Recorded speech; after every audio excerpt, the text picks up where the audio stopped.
Easter weekend, and I thought I would do a little vlog, and a shot of me actually in the car. Can you believe it? I know, you've seen a little footage. It's been snowing. It's the Friday before Easter, and because of the snow, a lot of people around the state have lost power, like hundreds of thousands of people have lost power, and so state government closed down for the day. Yay! So I get a day off. So I have just been out and took some treats to my grandfather, who's 94 and lives still in his home. My uncle is living with him full time right now during this quarantine time period. And so I just took some treats over to him and some Clorox wipes because they were out, and got out to our local bakery. And in a minute, I will show you the treats I bought at the local bakery. And it was lovely to get outside. I think this is the first time I've actually driven my car for a week. So yeah. All right. So in a little bit, I'll give you an update on what I'm reading for the weekend. But first, let's get in out of the car. This is what I call living your best life. So I bought at the bakery a half a dozen homemade cinnamon rolls and 2 raspberry hand pies. Let's take a peek. These I got for my daughter because they're her favorites. Ooh, those are pretty yummy. Those wrapped up for her. And I love these. I can't even tell you how much I love these. All right, I'm gonna have to put you down for a minute.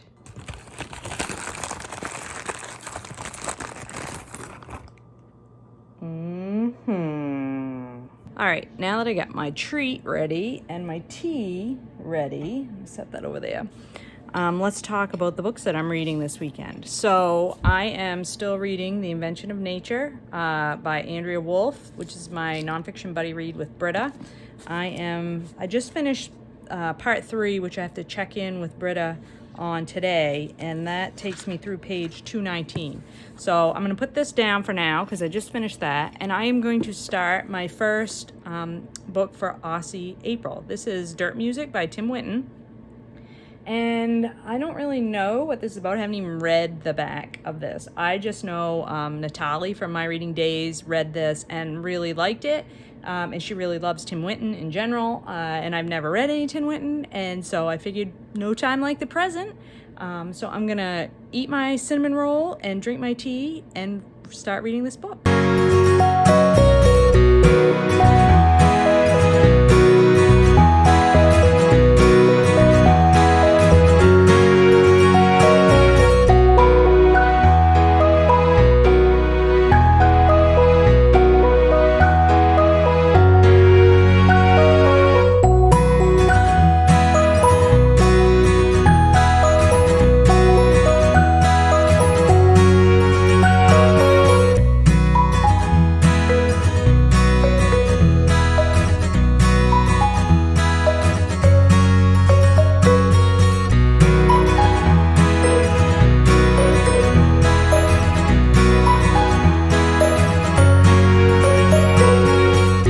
Book mail today from Betsy.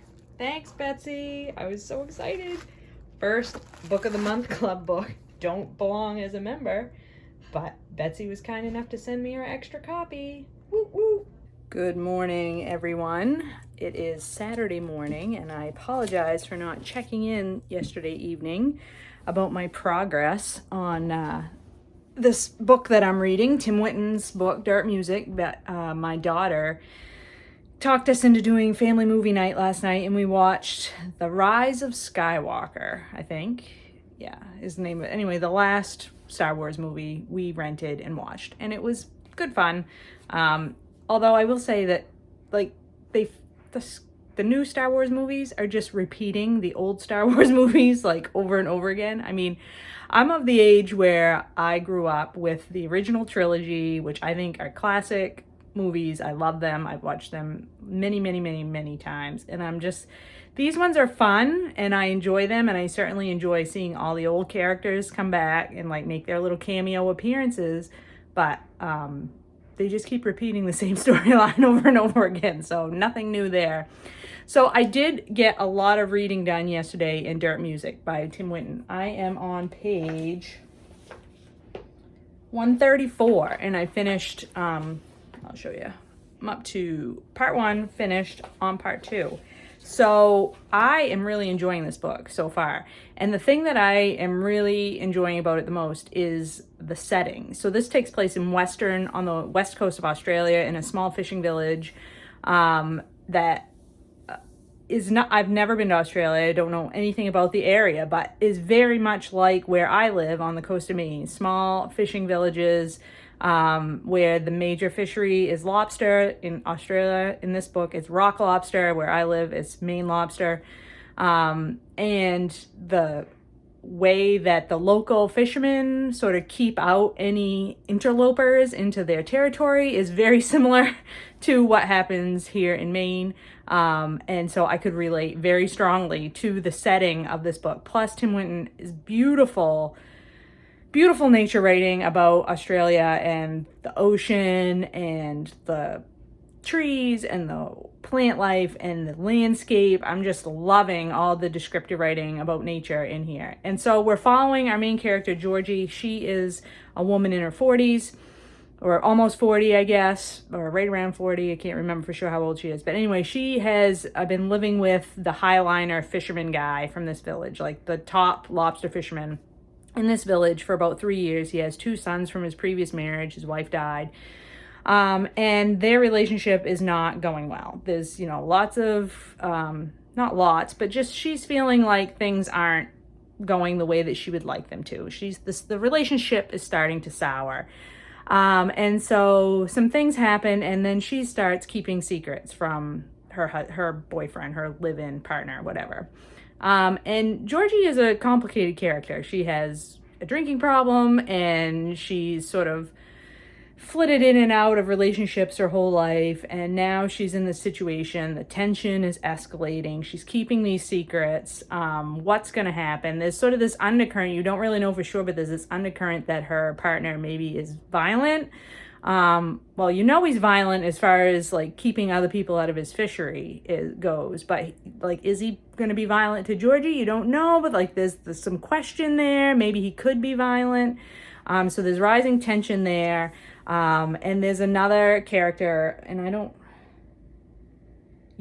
so the other character in this book, I guess I can talk about because on the back flap, is Fox. And Georgie encounters Fox. He's sort of living his life out of the mainstream. He had some loss in his life, and so he's sort of taken himself out of society and is living kind of on the edge out in this little shack in the bush.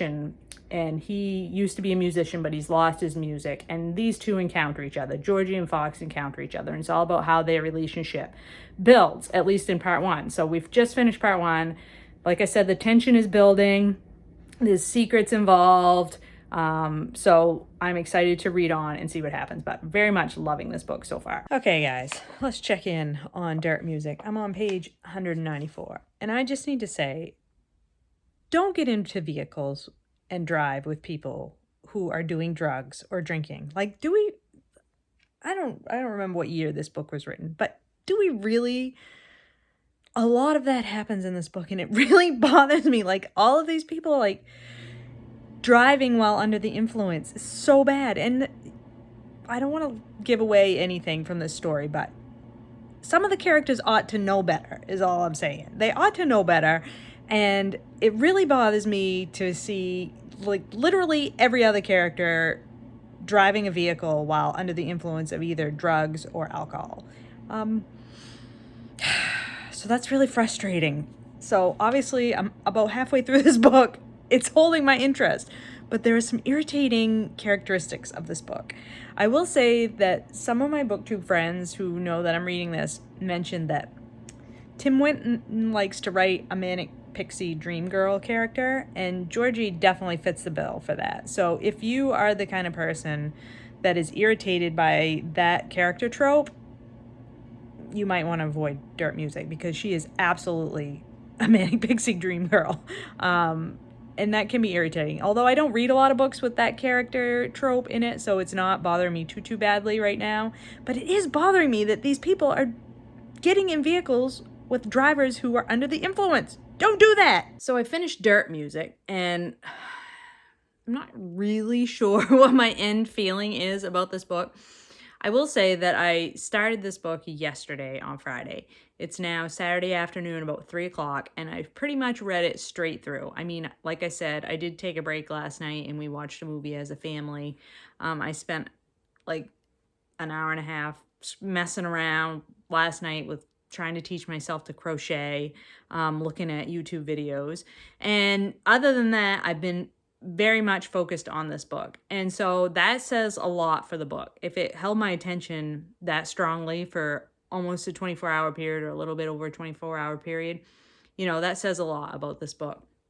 And I think the nature writing is beautiful in this book. It certainly gave me a sense of place in the environment of Western Australia, although there is a note at the end of this book that says, the name of the town is White Point, and that's it's not a real place. And so that is on like the southern end of the west coast of Australia. And then the second half of the book takes place sort of on the northern end of Western Australia in a place called Coronation Bay, which also doesn't exist.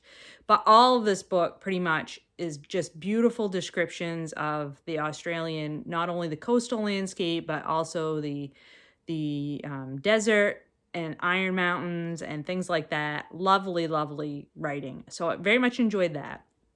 I enjoyed the story of these people there. It's Georgie is our main character, as I said before. The story is told from her point of view and also from the point of view of Fox, who is this sort of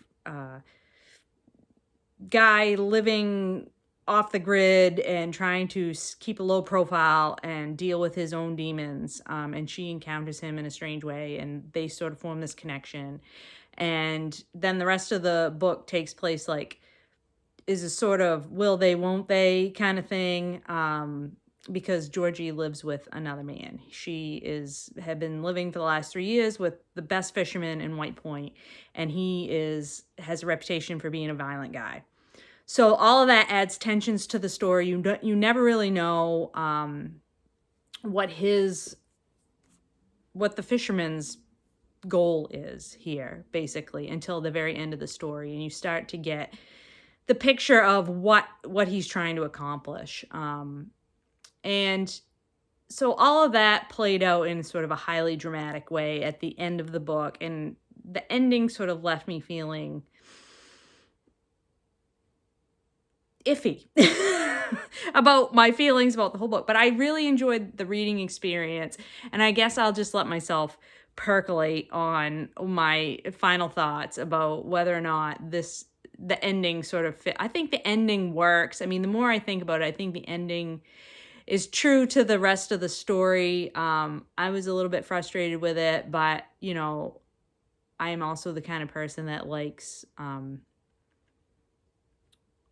a more solid ending, I guess, is what I'll say. And I don't want to give too much away, because part of the fun of this book is the escalating tension throughout, and the not knowing what's going to happen with all these characters. And the story took some turns that I did not expect.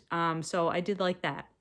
But that you meet a lot of characters along the way, and I don't know whether this is a true picture of Australia or not, but I really enjoyed it, and I loved getting more from an Australian point of view. So that, I think, was highly successful for my first read for Aussie April, #AussieApril. So I'm going to end the vlog here, because I feel like this is a natural stopping point, right? Like, I've finished a whole book. So I feel very accomplished by that. And I need to go and do some housework and things like that. And so I feel like this is a good stopping point. I will talk with you all later. I hope you're all having a good weekend and reading some good books. And yeah, I'll talk to you later.